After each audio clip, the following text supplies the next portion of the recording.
For more on this, Russia affairs analyst and lecturer at Queen's University in Belfast, Alexander Titov joins me now. Great to have you here with us on TRT World. How is it possible that all efforts to foster peace between Russia and Ukraine over the past 3 years have failed? Well, it's very simple because both sides want something from this war which they can't get, and the other side is not under pressure to accept the other side's demand. Russia wants a formal recognition of the territories and even of those which it doesn't control yet. Ukraine wants a ceasefire and continuation of and actually escalation of sanctions against Russia in the hope that Russia will collapse one day and it will get all the territories by non-military means. How you meet those two in between is anybody's guess, and obviously even Trump doesn't know it. And clearly for something like that to happen, there have to be compromises made on both sides, but it seems unlikely that Russia is willing to compromise on anything right now, given the rhetoric that is coming from the Kremlin. Well, I think neither side is ready to compromise. I mean, Ukraine doesn't want to formally recognize Russia's advances, let alone give up maybe more territory.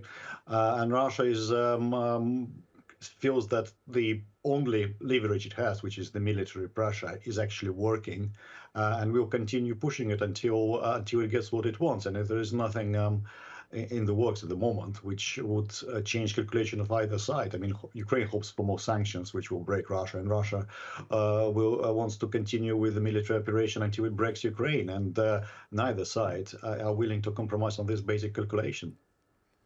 Alexander, what's your observation about how all of this is going to end? You have been following the situation since the conflict began, and as we discussed, all ceasefire efforts have largely failed since the beginning of this war.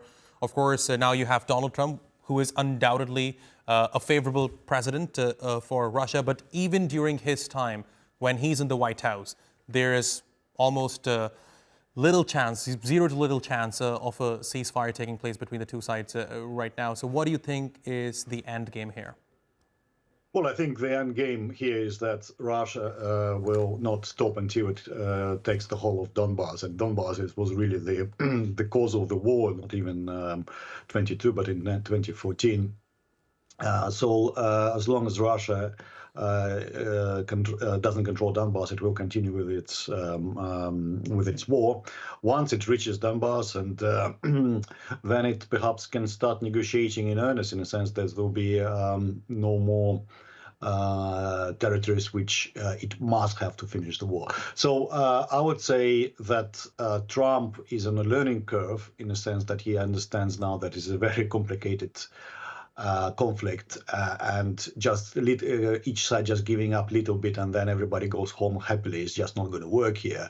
Yeah, I would say that at least another year of fighting seems the most likely proposition, and we will see what Trump does in terms of sanctions, because the Europeans kind of introducing new sanctions, but they are kind of increasingly, marginal so far as Russia is concerned.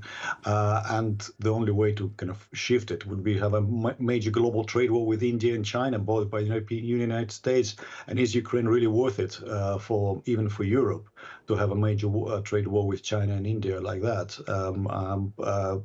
So far, the answer is no. So we'll see how it goes. And in the meantime, Russia is continuing to advance in areas it wants to capture. Alexander Titov, thanks very much for joining me here on TRT World. Appreciate your taking out the time.